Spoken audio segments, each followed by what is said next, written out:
So this video is going to talk about a seed starting mix that anybody can make from home. Real simple. I'll save you a lot of money too over the bag stuff. I have a bag of some seed starting mix here, and I'm just going to talk real quick about what's in it. I picked this up at a garage sale actually, and I figured I'll use it somehow, you know. But really the only reason why I bought it is because it was cheap at a garage sale. So it contains peat moss, some perlite, fertilizer, and it says a wetting agent. And that's about it.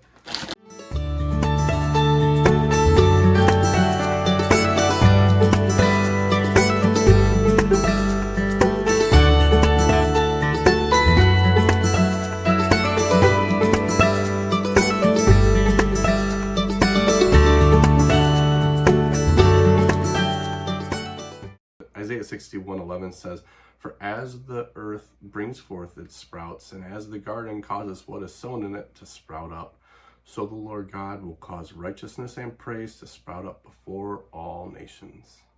So last year I started using coco coir as one of the bases for my seed starting mix. So if you're not familiar with coco coir, it's the shavings from coconut.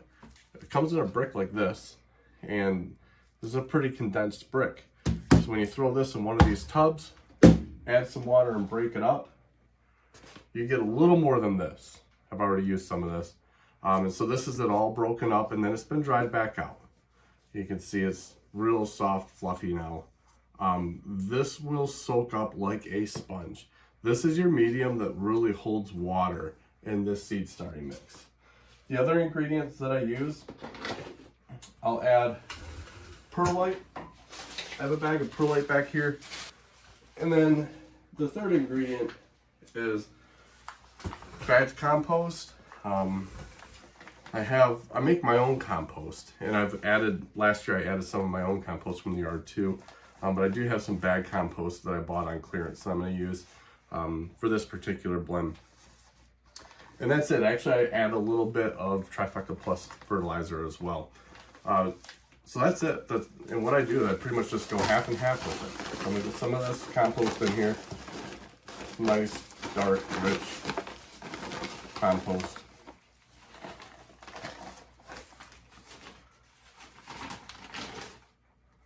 If you're not making your own compost at home, you might as well start doing it.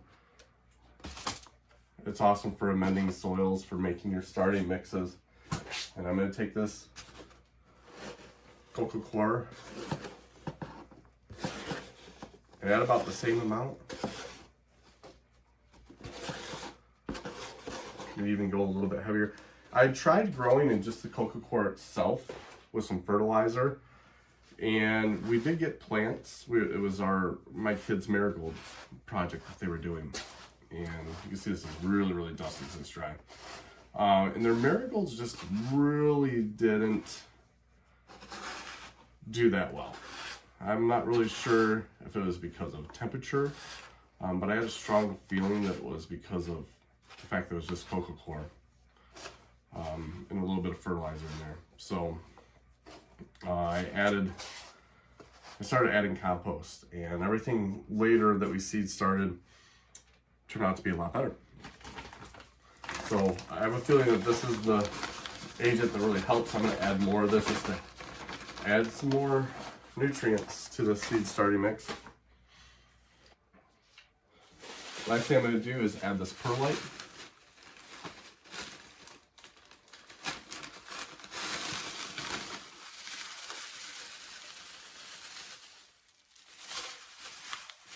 Yes, there's probably a scientific method to how much perlite to add in.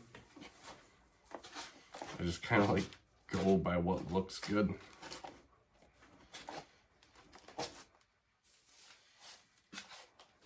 Compared to what I've seen in other potting mixes and seed starting mixes.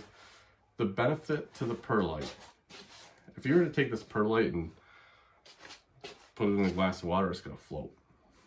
So it doesn't hold water. It's not your water holding medium. Your water holding medium here is the coco coir. The perlite's actually going to hold air, and it's going to help aerate the roots as these little seedlings sprout forth. This looks to me like an amazing growing medium. And I'm confident that this is going to be really successful. The coco coir you can buy from a local gardening shop. You can get it online sent to you from a gardening supplier. You can buy it on Amazon. It's pretty readily available. I don't know if it's in big box or not. Watch your big box stores at the end of the year for like bagged compost. I think I paid maybe 75 cents for the bagged compost. If not, you can buy some or make your own. If you make your own, screen it really good. And if you make your own, there's one risk with that I'm always concerned about, is all the different living organisms that you bring inside. So if you do everything in a greenhouse outside, probably don't have to worry about that. But if you're like me and you start stuff in the basement, it is kind of a concern when you take a pile of living organisms and then bring it down into your basement. But that's what we do to be able to grow our own food. I'm really, really thankful, and the verse I shared at the beginning talks about righteousness and praise sprouting up. So I just want to share some things I'm thankful for. This is the first week of February. I'm starting my growing, and we're expecting snow today. But I'm really excited for the opportunity to be able to start our garden that's going to feed our family. I'm excited for the snow. I'm even grateful and thankful for these little 4-cell trays. I know a family that last year decided that they were going to sell off their home and everything that they had to move to Guatemala so they can reach the people there for Jesus. And one of the fundraisers that they did was a garage sale. And I went there, and I just feel truly blessed that the items that were left there when we got there late in the day were their gardening stuff. So things that they use to feed their family is now going to benefit our family in the same way, and it's going to be part of this channel. So I'm grateful for that, and giving God praise for them for being able to know that family and for all what they do, and for being able to even have seeds from them that was once part of their garden that's going to be part of ours this year. So that's really exciting. So now you guys have all seen this deal. Time to fill these pods. And then when I get them all filled, pack them down a little bit.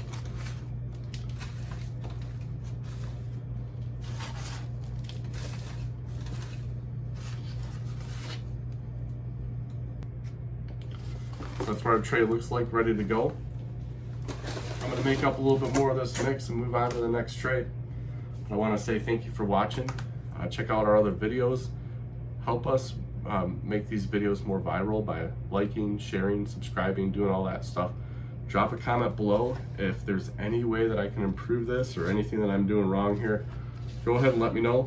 I appreciate feedback. It's watching other people's videos and receiving feedback on how I've learned how to do a lot of this.